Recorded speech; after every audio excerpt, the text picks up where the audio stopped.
We are back with part 2 of our DIY Pinterest worthy stocking. In part 1, we did our outside layer and our lining layer. So if you haven't seen that yet, go back and check it out. Here we're sewing our cuff together. Just line up your layers and stitch around the outside. Absolutely love turning corners on this machine. One of the most important steps in this entire project is going to be clipping and grading your seams. Because I chose a fleece fabric, everything is very bulky. On outside corners like toes and heels, you're going to cut out triangle chunks. On straight seams, cut the top layer shorter than the bottom layer. These small steps will make sure that your stocking lays nice and flat. Because the lining layer is nice and thin, all you need to do is clip. For any bulky corners, just clip the edge at a 45-degree angle. That way when you turn it right side out, it's nice and pointy.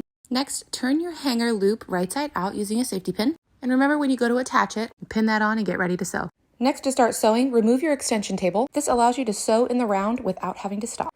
Once you have sewn the cuff completely in the round, you will need to grade the seam that you just sewn.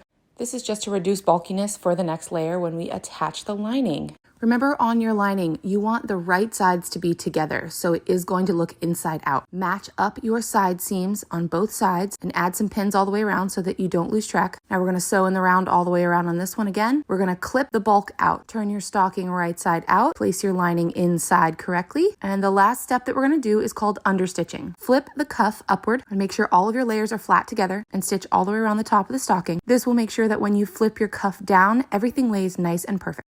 Check out part 3 for how to personalize your stocking.